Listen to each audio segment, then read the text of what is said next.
I believe men, especially men, should cry, bleed, and sweat over discovering. And when a man's doing that, he shows a higher level of integrity. Help me welcome the man who went from working on trucks with his dad at the age of 7 to now a six-figure coach who has coached over 1,000 people now. My friend, Mr. Ryan Morseby-White. Let's have a look at the masculine energy. What's your relationship with leading, committing, or deciding? Your dad's been pretty successful in his own right, built a big business, early to retire. Most people go, oh, I'm going to retire at 70. Do you think he is successful? No.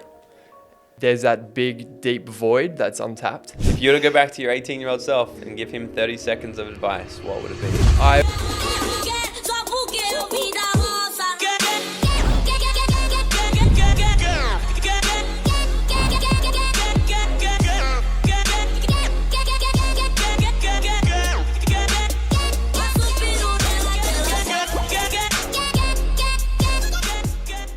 Alrighty guys, welcome back to another episode of the Dream Out Loud podcast, and today's guest is a speaker and a coach who has created his dream life living on purpose at the age of 26.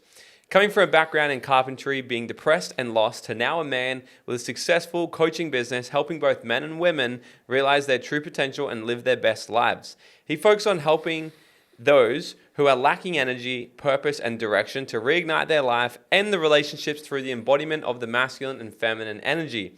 So please help me welcome the man who went from working on trucks with his dad at the age of 7 to now a six-figure coach living here in Bali who has coached over 1,000 people now. My friend, Mr. Ryan Morseby-White. Yeah. Man, thanks for having me. I'm so pumped to get into this. It's been a long time coming. It has been a long time coming. Obviously, I've known you for a very long time. And we talked about this a while ago because you've watching your journey lately. How long have we known each other, actually? We'll start there. Over 3 years now, I think. Yeah. 3 years? Yeah, 3 years, yeah. I was going to say 5. I don't know what happened with the last 2, but Yeah. a while, right? Longer story short, we met at a personal development event. We started doing some business together, and from the person I've seen you from then to now is just amazing. But what's most exciting is what you've done over the last sort of few months, really, like 6 months. So you've really sort of stepped into this arena and started crushing it. And you asked me a little while ago, you're like, hey, we should do a podcast together. And I said to you, I was like, yeah, well, when you get your business to 20K a month. And then, you know, you've done the things but here's the thing that I love most about you. You do the thing that, like, you ask for advice, you ask tips, you get it, and then you do it, and you get the result. So here we are. It says, congratulations on a 20K a month. Yeah, thanks, brother. So in order for everyone here, obviously I know a lot about you, but in order for everyone here to really understand who you are, what it is you do, and how you help people with now, give us a little bit of an insight into where it started and what do we need to know about you and where you came from for it all to make sense. Yeah, for sure. So, man, where it really started was in school. I failed my whole way through school. I dropped out super early. I dropped out 2 years early from high school, and I went and pursued a carpentry apprenticeship. I was told all the way through school that I would never be good, using my brain basically. So they were like, just go work with your hands. You can relate with that. Exact same story for me. Yeah. And that's exactly what I did. So, I always wanted to create some sort of success or an incredible life for myself by design. The only way I knew how to do that was working physically hard, because that's what I watched my father do. And from the age of 7, I worked with him. School holidays, I didn't have school holidays. I worked with him. I was in his truck, working on trucks, doing hydraulic hoses. And, when I got my license, I got the opportunity, I got the chance. I was out of school and I started my carpentry apprenticeship. And from there, I went all in, as I have with, my journey right now. I went all in on learning, developing as much as I can. And I got really good at being a carpenter. And by the age of 21, I was managing multi-million-dollar job sites, big architectural builds. I was hardly even on the tools anymore. Then I left that company and went and worked for myself, my own business, and I started doing really well. I was 21 years old. At 21? Yes, 21 years old. My highest week at 21 years old was $15,000. So for most people looking at that would think you've hit it. Like you've the most successful person come out of school. So what happened? What did you feel successful then? No, not at all. And even though I was making all this money, I was doing well, and people externally were like, bro, you're absolutely crushing it. Like, you should be so happy. But the truth was, like, I was deeply unfulfilled. I was borderline depressed, and all that money I was getting, I was spending because I needed that vice. I needed that fulfillment, and that's something to give me that life. And this is basically like the start of the journey of this work that I do, especially with men. Me building this successful carpentry business in the building industry was from me trying to seek approval from my father, from my dad. So I was doing this not from a place of like my heart. I was doing it from a place of survival and seeking love and approval and validation from my dad. So I wasn't doing it for me. And when I got there, I was deeply unfulfilled. And then through that, I became depressed, and it became an absolute downward spiral from there on. And basically, I ended relationships. I was just burning through relationships. I started, and here's the thing, most people turn to like drugs, alcohol, partying as a way to escape. I used beating myself in the gym as my escape. I used punishing myself in the gym and like working as hard as I possibly could 7 days a week on the tools and in the gym as a way to prove to myself or feel some sort of like worthiness. And that led me down quite a dark path of depression. And I remember 1 week, I took a whole week off from my work, my business and everything. And I just needed this space. And I went down to the Gold Coast and I got a penthouse apartment for like 3 days by myself, just like living it up, just like spending all of my money. I was just like, I became just like reckless basically. And I remember one night, I was standing on the balcony. I wasn't even drunk. This was conscious. Like I was standing on the balcony and I was looking down and I was like, it would be so easy for me to just end this suffering right now. And why didn't you? I knew that there was more, and I knew that I was put here on this earth for more, and that there was a deeper purpose, and that was a decision I made in that moment, and multiple different decisions after that moment to really turn my life around. Yeah. Do you think everybody has a purpose? I believe so, yes. I believe everyone has a hierarchy of values that they should live to. And I believe that's where people's purpose is. Mm-hmm. Mm. What happens to someone when they're not living on purpose? When someone's not living on purpose, and this is just speaking from my experience, is they start trying to succeed, not for them, but for other people, and trying to seek love and approval and validation from other people because they're not getting it within themselves. They're not truly listening to their heart's desire and gift of, what they're supposed to be doing. And they're doing things that they think they should be doing, living in other people's values, not their own, in their own true path. And that's exactly what happened to me. Like I got there, I started making money, I started doing really well, and I just experienced this deep level of unfulfillment, and it led to that moment looking over the balcony. Yeah. So you're working with your dad from a young age, and obviously I know quite a bit about your story and everything, but what kind of, your dad's been pretty successful in his own right. He's built a big business. He's quite young to retire. He's sort of recently retired. So a lot of people sort of look at that and be like, well, he's hit sort of the pinnacle. He's in his 50s, right? Right, which is early to retire. Most people go, I'm going to retire at 70, right? And they only do it because they can't keep working anymore. So in order for him to do that, it would be quite... in society's eyes, successful.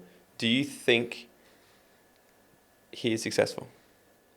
Do I think he's successful? No. And I say this from an absolute place of love and a place of passion for this work that I now do.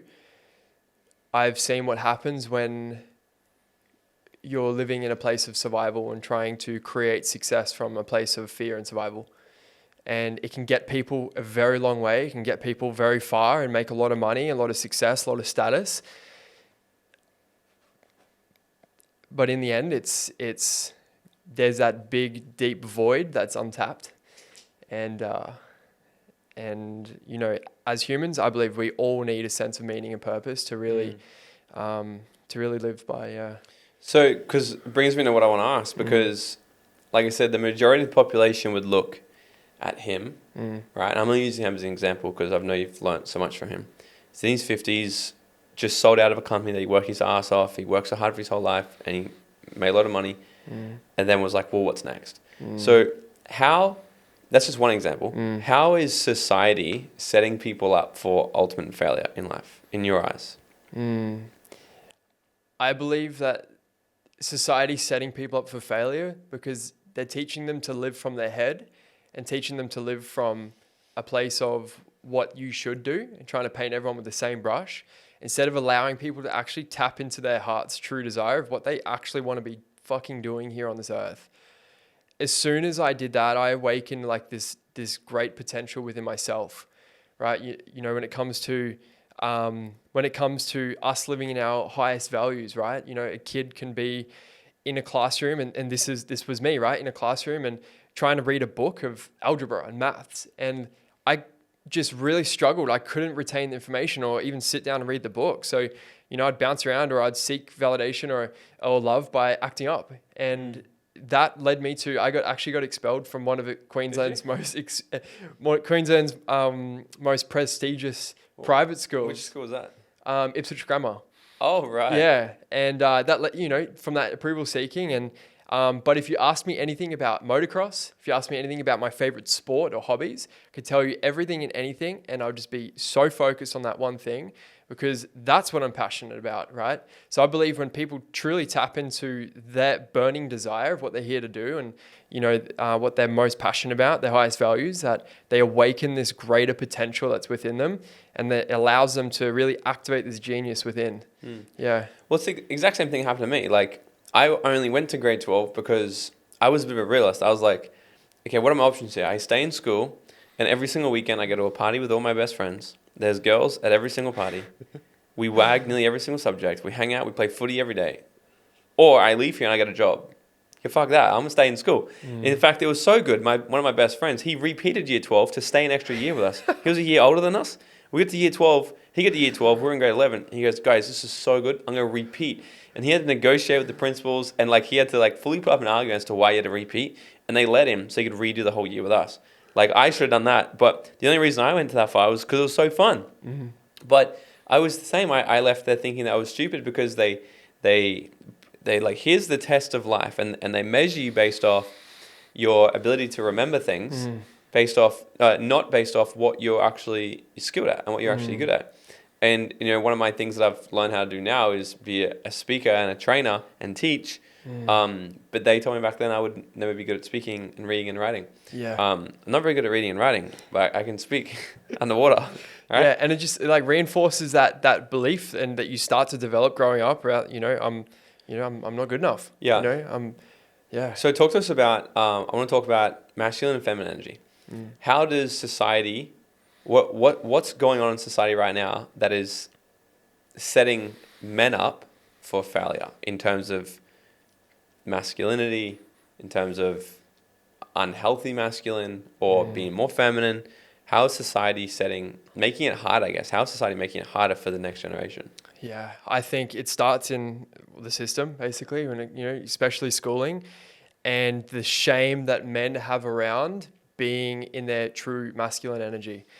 I believe society's been set up to be the masculine to be perceived as dangerous, as uncontrolled, as wild, and manipulative, abusive, and you look at like the media. All you see on media, like from what I've seen on the news and whatnot, it's like men are doing this, men are doing that. Domestic violence, all these things. It always seems to be the men, right? So especially people that are like programmed to, when they're watching the news and TV and stuff, all they are brainwashed with is how bad and toxic the masculine is. And this, along with a whole other plethora of things, is making men feel shame about being in their masculine energy. And how do they do that? How do they? Yeah, how are men feeling shameful of being in their masculine? they feel that if I am in my masculine energy, and this is an unconscious belief that they hold, that if I am in my masculine energy, that means that, I'm abusive, I'm controlling, I'm aggressive. So they will do anything to prevent themselves actually being in that masculine energy because they see it as a bad thing. So their perception of masculine energy is skewed. It's a skewed belief of what it actually is, based off the role models that most people see around what masculine is. Like, growing up, I thought to be more masculine, it's like go in the gym, get big muscles, get tattoos, like, be in the pub with the boys. Like, that's what I thought masculine was. I thought masculine was controlling, dominant, like aggressive. And why would anyone ever want to be in that energy if they see what it does to women or other people? Especially when it comes to the masculine, and majority of the masculine is perceived as, like they're very, what would you say? They want their own space. They want to be left alone. They just want to do their own thing and like be closed off, right? Like, why would you ever want to, and push people away? That's what I'm getting at. The masculine I've witnessed growing up has pushed people away. And I've said to myself, I will never do that. So what I became a super nice guy. And this is what's happening to society. Men are becoming the nice guy. They're surrendering, right? And not owning that true warrior or king energy that they have within themselves.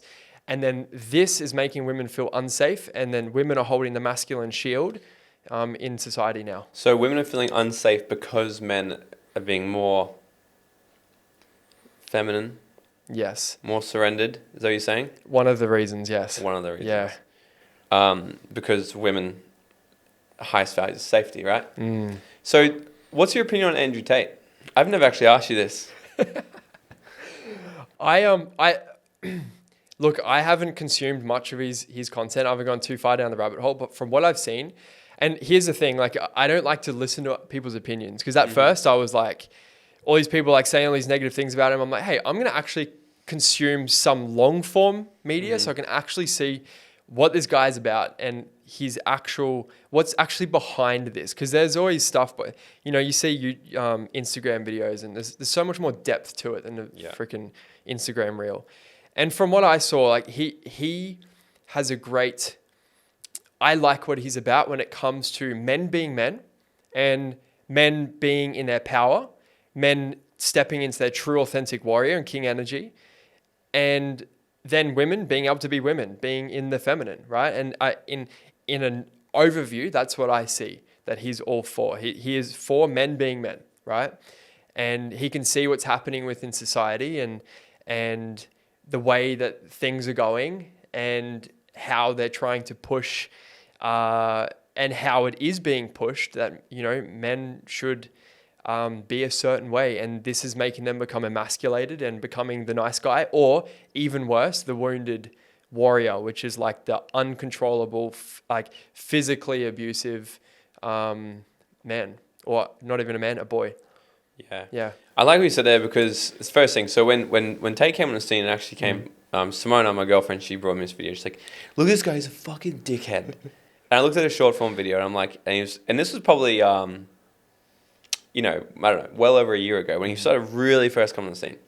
And I saw it and I was like, yeah, that guy's a douche, man. Like, and then I saw more and more and I was like, wow, this guy is so good. And I started to actually get fascinated. I was like, this guy's so good at getting hated and still going. And then I saw more and more and more. And then same as you, everyone's like, he's an asshole, he's this, and then he got cancelled and everything. And then I was like, well, if the majority is saying this, I'm going to look deeper because it's probably not true. Because I looked at it objectively. Because if, just my rule of thumb, they could be right, but I've never actually seen the entire crowd go one way and they be right about something. Yes.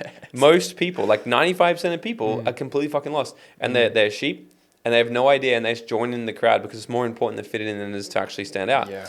And then I started watching long form content.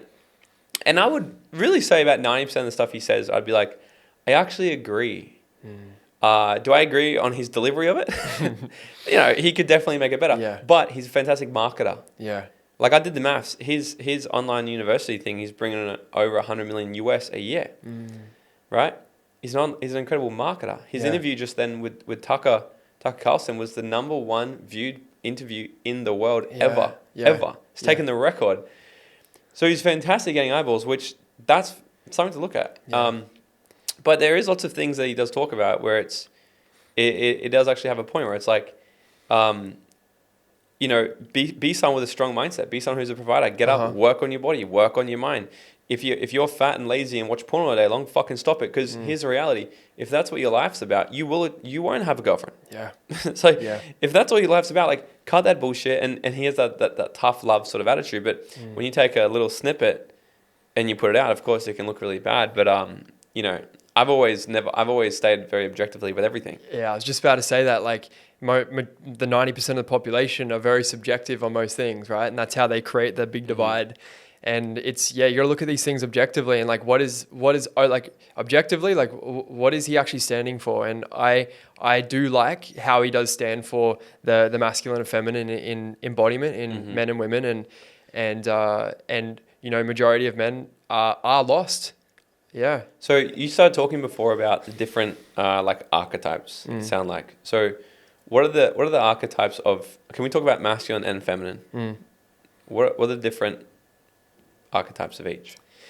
Yeah. So we've got the first of all, I'll start with the masculine. We've got the king. The king is very centered. The king is very structured, assertive. He creates plans and executes.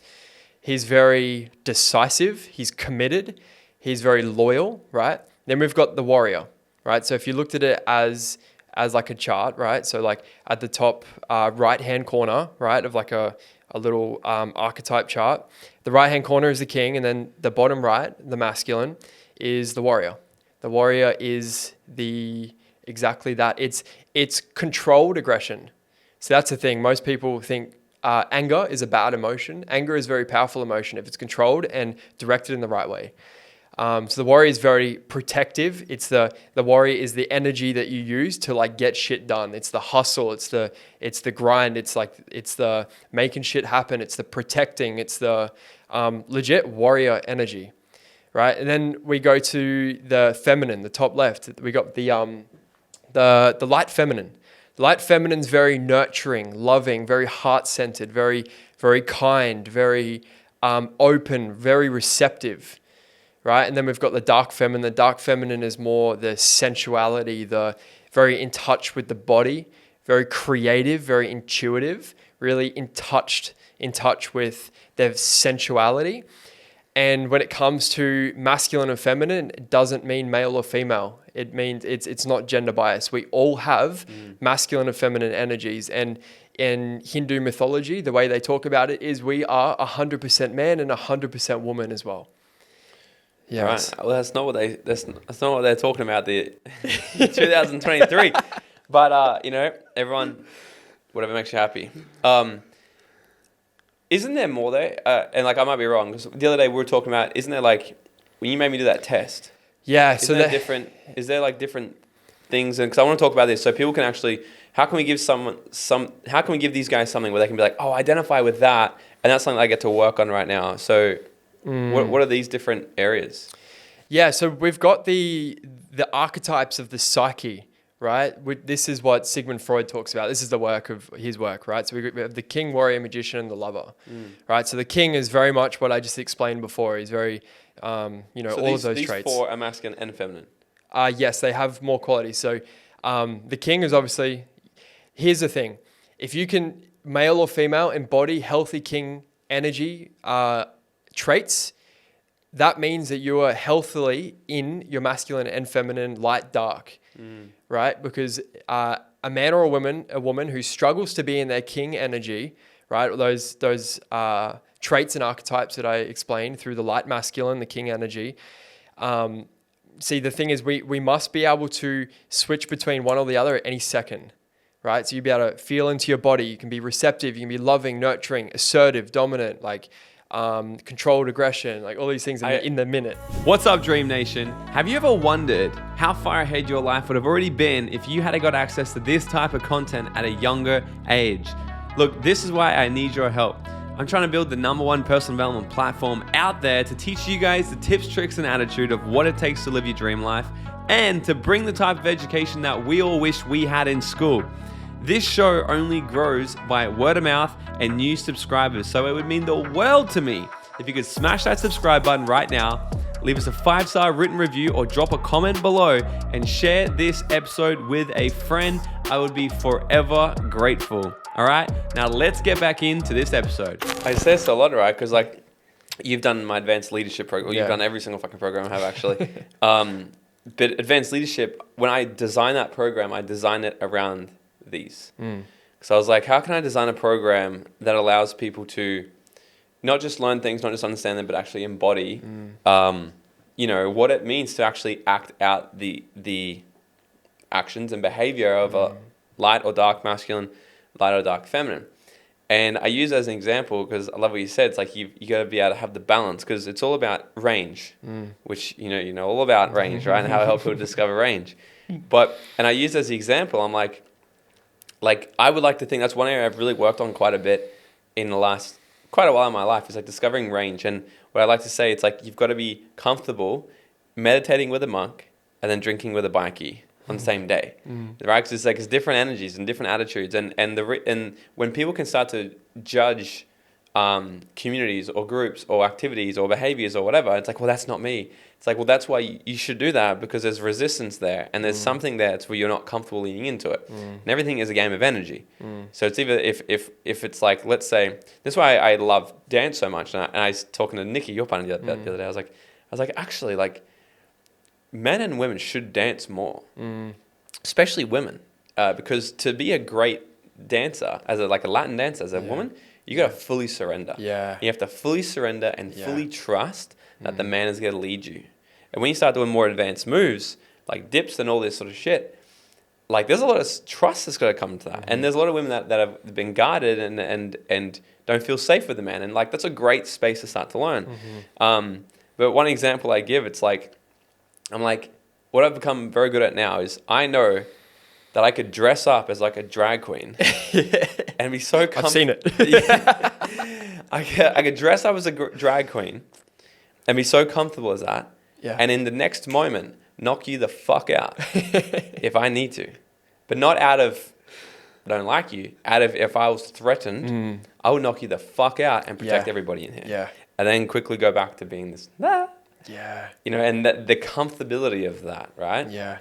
And that's the thing, like that's the work of, this deep work with the masculine, especially, is like, what is your relationship like with that controlled anger, right? Can you protect yourself? And when a man feels like he's got himself, he has this whole different energy he carries around. And not only that, but his woman feels it. His woman feels like, man, this man's got me. If shit hits the fan, I feel protected. And when she feels that she can surrender to this man's power, she can surrender into her feminine. If she doesn't feel that, then she has to have a masculine guard up to keep herself safe. It is true though, right? Because like I used to fight a lot, which I've shared heaps of times in the story. And this is the first time I've shared this story actually publicly, so you guys can hear it, but I told you about it the other day. The other day we were here in Uluwatu in Bali, and I was with Simona. We were driving down the hill, and this guy's walking across the road, and I started giving him a beep, beep, beep. And as I'm getting closer and closer to him, I'm like, this guy's not fucking moving. And I hold the horn down like, beep. And we come right to a screeching halt in front of him, and he comes right to the scooter and front kicks the scooter, like wanted to fight, like wanted to kill me. And it was interesting because I've actually shied away from, what do you call it? Fights, what do you call this? Altercations or anything like that. In the last probably 3-4 years of my life, I'm like, anything sort of like that, I'm like, I'm out of it. Like, I don't like it. Yeah. Don't like it because I used to fight so much. It brought nothing great. I don't like it. And so this was the first time any sort of aggression, like a fight nearly happened in a long time for me. And it was funny because I was like, oh, well, I just calmly kicked my scooter thing down. I was like, sit here, baby. Just hold on. I'm like, I'm going to knock this guy out. That was my first, I'm going to fuck this guy up. And then that was what was going through my head. And then I was just like watching. I was like, oh, I'm not coming from this as a, yeah. I'm like, I'm going to calmly diffuse this situation with any way I need to, if I need to. And then he started pushing me, grabbing me by the throat and all this stuff. And I'm pushing him back, and I'm just watching. I'm guarded. I'm waiting. I'm like, if you take a proper swing, you're gone. I'm going to put you out. I'm going to put you to sleep. And it just kept happening. Like, and he kept going to me. And then I noticed that he was being like super weak. Right. And I'm not saying this like an ego thing. I'm saying like he wasn't a confident, embodied man bringing aggression out of me. He was being this little He's boy. hurt. He was being a little boy, yeah. And then once I saw that, I was like, I started to laugh. Yeah. I said, man, get the fuck off the road, man. He's like, yo, you want to fight me? You want to fight me? I said, man, if I want to fight you, you'd be out already. I'm like, get off the road. We had a bit of a laugh. Well, I had a bit of a laugh. Yeah. Picked up my license plate, kicked it off, and just jumped back on the scooter and started riding. Yeah. And then usually after like a fight, it's like for the next day, the adrenaline's up. I'm like, oh, I should have fucking did that. And and this time within 5 minutes, I just turned to Simone and I said, what the fuck was that? Yeah. And then we started having a laugh and we had a lunch and everything. And I was like, that to me is really being comfortable in the work and being okay with that. Because I think, and I said to Simone, I said, are you okay? And she's like, no, I'm fine. She's like, I kind of wish he knocked him out. And she's not like that at all. But she's like, to have that where she felt actually like safe in that, knowing that I'd make the right decision at the right time if it needed to happen. I think it's super important. Yeah, this is as you're saying this, I'm just laughing because this is what I call the grounded warrior, right? And you've seen what happened. I snapped my finger and I've gone through this whole process that you can see on my social media if you want to know the story. And that was the result of the ungrounded warrior. And it's like, and this is the prime example of the integration of the healthy masculine energy, right? Previously, so the ungrounded warrior is that aggression that would have previously in the past would have been out of control, and you probably would have seriously hurt someone. Yeah. And ungrounded masculine energy is the most dangerous and most unsafe thing that a man can have. And any masculine energy that's ungrounded is flighty. It's like, it's not grounded. It can move around and it's very, there's no calculation or anything. It's kind of like ungrounded warrior energy is very much like a Navy SEAL going into battle, like kicking doors down and just shooting everyone and everything with no fucking plan because he just wants to like kill shit. Do you think that is the energy they're in? Or do you think they would learn more of, is that, because nothing's good or bad. Do you think it's a useful energy then? If you're saying that's the energy that they would have at times, would it be useful for that? Or are you saying not so much? Not so much, because eventually someone's going to get hurt. Prime example, my hand, right? So it's about, I call it grounded warrior. It's grounding down that masculine energy. It's taking time to sharpen your axe, putting a plan together, being methodical about it and fucking executing. It's having that grounded energy that like you can hold yourself. Like you won't let that energy just outburst. Like you would just like, for example, if your energy was ungrounded in that situation, Simona, hit straight away. Yeah, you would have hit straight away, and Simona would have felt extremely unsafe. And not only just in your actions as well, but like energetically, women feel that whether or not there is a situation or not, they can feel that ungrounded masculine. Yeah. So how can let's work? So that's an ungrounded masculine. What about ungrounded feminine? What does that look like? There's two ways it can go. It can be very sexually manipulative, very seeking approval through sex, using their body, or they become extremely victim. Right? This is, and we're looking at masculine and feminine is not male. It is not. It's not gender bias, right? Male or female feel this. If you're a man that's more in your feminine, right, you can easily become more of a victim, or you can, become manipulative, right, sexually and very, very clever, right? Very what I call the unintegrated magician. So basically, to break this down and to answer your question from before about like what people can do if they're listening to this is. First of all, like let's have a look at the masculine energy. What's your relationship with leading, committing, or deciding?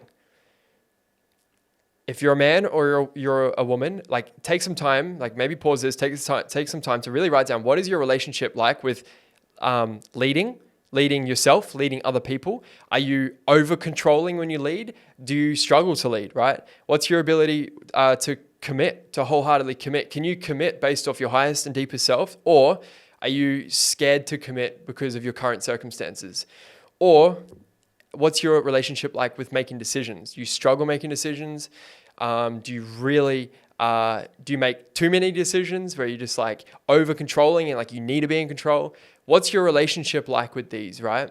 And that will help you determine what your energy is like, if it's unintegrated masculine or integrated. For example, the healthy king and warrior can lead himself, right? In every way, physically, mentally, emotionally. He has the capacity to hold other people. Then he can wholeheartedly commit based off his highest self, right? You know, people that invest in themselves at your events, like they can make decisions based off who they actually want to be, not off their current circumstances, right? That's a form and that's an expression of healthy masculine. Then their ability to be able to decide, actually make a decision. This is what I'm going to fucking do, and I'm going to stop at nothing but make this happen. Killing off all any other option apart from actually making this work and finding a way to make it work. These are the 3 questions I like to help people discover what their relationship is like with the healthy light and dark masculine energies. Yeah. So what are the 3 questions again? Read them out. What's your relationship like with leading, committing, and deciding? Oh, those 3. Those 3. Perfect. Yeah. Okay, so we've got the king, the warrior. And what were the more feminine ones? The lover? The magician and the lover. Magician and lover. Yeah. Can you explain them? Yeah. So these are 2 different archetypes, by the way. So we got light, dark, masculine, and feminine, right? Yeah. And then we've got the archetypes that Sigmund Freud has created, the archetypes of the psyche that we all have within ourselves, which is the king, warrior, magician, and lover, right? There's freaking archetypes for everything. I know. There is. I really like it though. Yeah. Yeah. It's quite incredible. To keep it more like tangible for a podcast, I think the light, dark, masculine, and feminine is going to be the best example. So what I just explained there with the lead, commit, decide is more, okay, what's your relationship like with light, dark, masculine? Now let's look at what's your relationship like with light, dark, feminine, right? So what's your relationship like with surrendering into your body, right? What's your relationship like with actually being able to receive? What's your relationship like with your own emotions? These 3 questions I ask people. And you know, when it comes to surrendering into your body, like, can you tap into your heart at any second? Can you listen to this more than your head? Can you be led from this place instead of the ego mind? Do you really struggle to tap into your emotional body? Do you struggle expressing your emotions? Do you express them too much? Like, what's your relationship like with it, right? And then your ability to receive money, receive compliments, receive when people just want to help you. Like, what's your relationship like this? This is the feminine, the light and dark. So how can people really work on embodying a healthy level of masculine and feminine? What are some quick things? Well, practicing, first of all, it's healing the mother and the father wound. So all the work that I do through the masculine and feminine, everything that I've learned, all the study I've done, it seems to always come back to the relationship with the feminine role model you had growing up or the masculine role model you had growing up. And the love you did or didn't receive from those energies and their representation, how they showed up for you, right? So for example, the masculine, the role model in my life growing up, my dad, had extremely high expectations of me, had very, very high standards, right? And was very emotionally unavailable because he was just working. And this is another thing with the last 50 years, with actually since World War II, it's been the industrial era. Men go to work, and then because they work so much, they're actually so emotionally unavailable, they can't show up for their family. And so I had a dad that had extremely high standards of me, and then he was emotionally unavailable. So I would, and men, little boys have a burning desire for that rite of passage, that tick of approval that you're a man, you have what it takes, you're wild, right? You can lead, you can make decisions, like you've got what it takes. Like, and when a man doesn't get that, he'll continuously seek approval from his father, from the masculine, Or when he doesn't get it from his dad, he seeks it through status, through money, through chasing women, or just destroying himself in the gym or, alcohol. But anyway, dad had extremely high standards for myself and I could never meet them. And when I did meet them, he'd raise the bar even more. And every time he raised that bar, I made it mean, he never said this to me. That's the thing. I made it mean that I wasn't good enough. And that feeling of not being good enough destroys your self-worth as a man. And a man who lacks self-worth very much struggles to be in that healthy, integrated masculine energy. And therefore, that seeking for approval, that seeking for validation, that, bro, you've got what it takes. Like, you're wild, you're a man. That's how I broke my hand, because I'm like seeking love from people for them to be like, dude, you're wild. Holy, whoa. Because I hadn't healed that wound with my dad yet. I haven't healed that wound within myself yet. So I had this belief and I had this ungrounded masculine energy, right?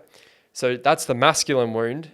There's so many, there's more depth to it, but in a nutshell, that's what I've noticed. And then with my my feminine role model growing up, it was very much more victim, right? Very much more surrendered. Like struggled with expressing healthy needs and having healthy boundaries, right? These is all the healthy traits of the feminine. And that was my role model of that growing up, right? And because dad was away more of the time and I spent more time with mum, had a mum that was trying to teach me how to be a man, but she's a female, right? So I became very surrendered in my feminine, had this untapped potential. I wasn't speaking my truth. And you probably even remember when we first met each other, bro, my voice was a lot lighter.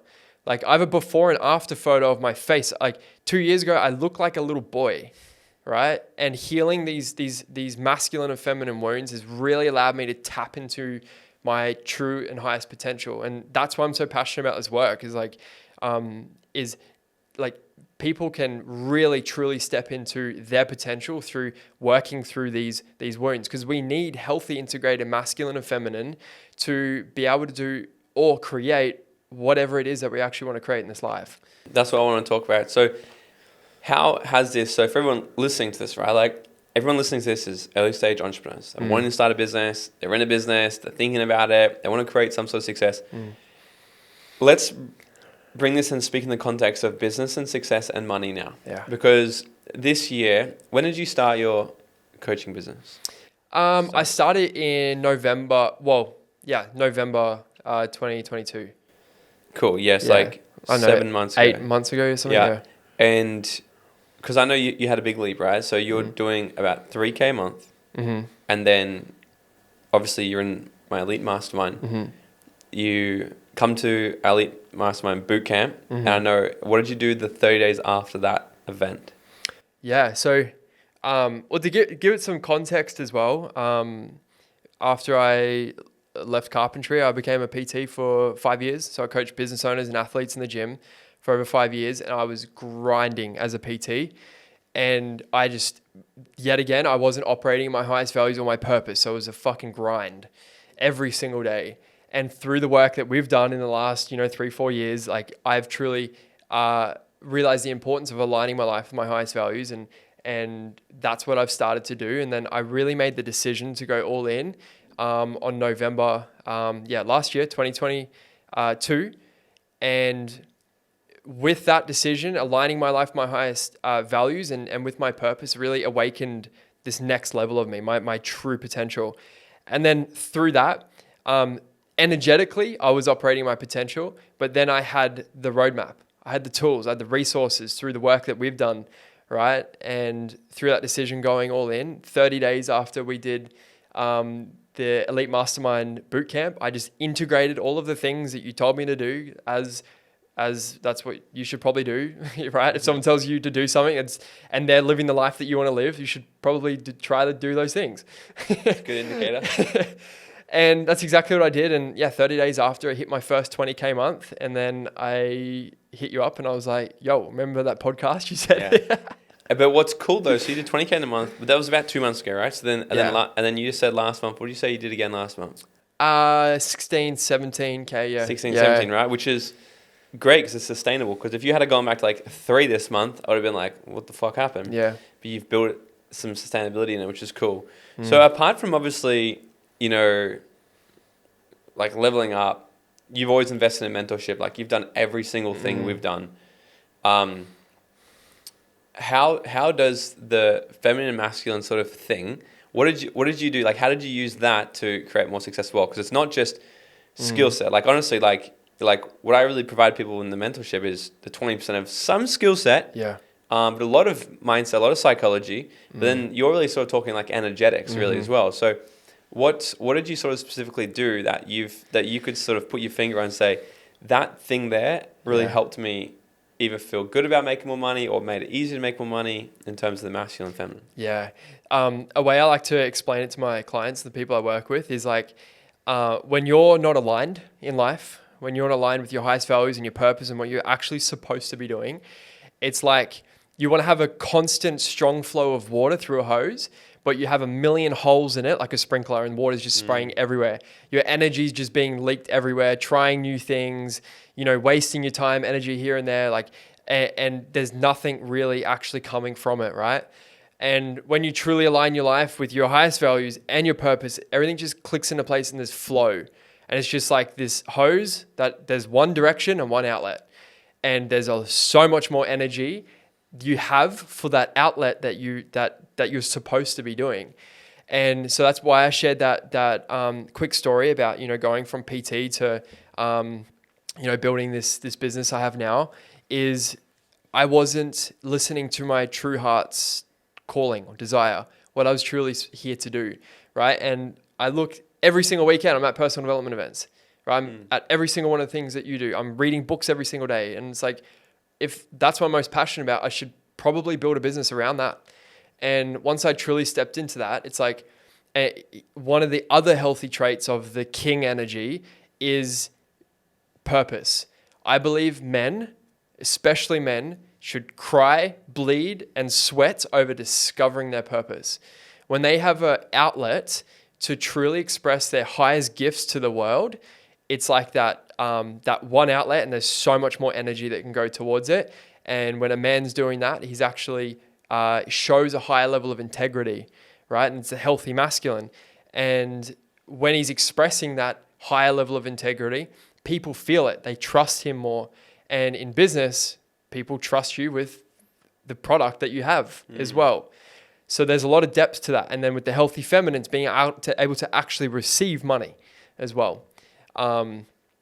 So yeah, through this work of the masculine and feminine embodiment that I've been going so deep in the last 3-4 years of myself, really aligning each of the healthy energies, being clear on my purpose, having direction, being in that grounded masculine warrior, being able to receive, being loving, nurturing, leading from my heart, being creative, intuitive, all of these things. Integration of all the healthy traits, right, has really allowed me to step into my true potential, and that's where everything really clicked into place and has allowed me to it's kind of like once I did that, everything just got a lot easier. Like business wasn't a grind anymore. Yeah. And it's crazy. Like I've been grinding for so many years because I've been so unaligned. And as soon as I just clicked it all into place, it's like same. It just flows. I don't think I work hard anymore. I work I'm extremely productive, and I work a lot because I love it. But compared to what I used to do, it's mental. Nothing. Yeah. Yeah. So, dude, would you give me a shameless plug here about the Elite Mastermind?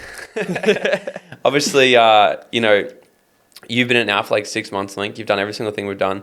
What would your advice be to any sort of other coach, early stage entrepreneur, someone who's really has this ambition to create an extraordinary life? Do you think it's what's been your experience with it? Do you think they should come in? Yeah, for sure. So I've done lots of different programs, obviously all of your stuff, and then working with so many other coaches around business, embodiment, mindset. Like I've done endless courses, read so many freaking books, and it's like what I found with the Elite Mastermind is like it's a freaking one-stop shop. Like you plug in, you can literally create that life that you desire by conscious design, whatever that looks like, whether it's like you want to build a successful business or you just want to have a deep, meaning, fulfilling life. And I've found it's like this freaking one-stop shop when it's like, here is the clear outline of like the practical steps to build a successful business. And here is the mindset and everything else that you need in order for you to actually go and do that. And through that, I've really, and like I said, I've done lots of different things, and it's like, I've wasted so much money on so many different things, right? When it's like just invest into one, and this is, I'm really loving masterminds right now. It's because it's like, there's so much, and it's like, it's not just a 6 or 8 week program. It's an integration for a year to completely change your life and step into that embodiment. Yeah. Yeah, I love it as well because, like if I will say so myself, because like as what it's turned into now, it's the power of the people. Because it's like there's people in there, like there's some people in there that are so much better at shit than me at certain things, and to have access to those. So for example, like people jump in and they're like, I know fuck all about masculine and feminine. You're in the elite mastermind. And they're like, Ryan, tell me about this shit. And it's that collaborative effect. That is what a real mastermind is about. I was talking to my friend the other day. He's like, everyone's got masterminds. I'm like, I agree. Like everyone fucking does. But they're not masterminds. Mastermind is really a thing where it's that community, that culture of people just like you, where you're getting mentorship, guidance and coaching along the way, but it's not hand-holding. It's literally like the community where you have to put on your own boots and go, this is what I need help with. Who can get me access to the person that can get me that information? And then you got access to all these people that open up even more doors. Yeah. And it's super freaking powerful. I've always made sure I've invested in masterminds and mentorships and things like this. Yeah. Because it's just catapulted. And it always seems to be the people in the mastermind that ask the best questions. They tend to, in the next 6 months have a complete different life. And now we're both here in Bali doing a podcast. Yeah, I love it. And so anyone here that wants to this is the first time I've ever actually even plugged this publicly, because the only way you can really sort of join this is come to any of our programs. But we've just opened up a way that you guys can actually join us in the Elite Mastermind from anywhere in the world. So we've got one that you can actually join here in Australia. If you're here in Australia, you can come to all our events. And there's another one that you can actually come and get access to all the online stuff and come meet us in person here in Bali for our global mastermind of the year in-person event. So if you want to get access to that, we're opening up applications for it right now, and they're going to be cut off very shortly. Okay, so send me a DM on Instagram at Morgan T. Nelson. Mention this podcast, okay? Mention this podcast because I don't actually plug this in any other episode. Mention this podcast and just be like, and just message me the word elite. Okay, the message elite to Morgan T. Nelson on Instagram, and I'll send you an application to join the mastermind. And if you're a fit, we'll jump on a call personally, me and you, to talk about the rest of the details. Okay, so if you guys want to join the Elite Mastermind, send me a word elite on Instagram. Apart from that, Ryan, this has been sick. Where can everybody find you on social media and check out everything you're doing? Yeah, so basically on every platform, Instagram, Facebook are my main sources of social media. But Ryan Morseby-White, just search my full name. It's a big word, yes. Hard to spell. We're going to put in the link below.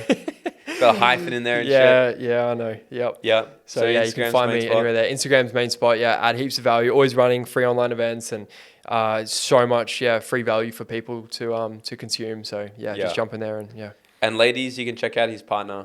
She's like amazing as well. She's actually been on here, Nikki Carso. She's been on here. She does very similar stuff to you, just all the feminine stuff. Yeah, we do lots of relationship stuff as well together, and we actually have our own business venture together around relationships, which is epic. Love it. Yeah. All right, man. I got one final question, but you know what it's gonna be because you listen to this shit. If you were to go back to your 18-year-old self and give him 30 seconds of advice, what would it be?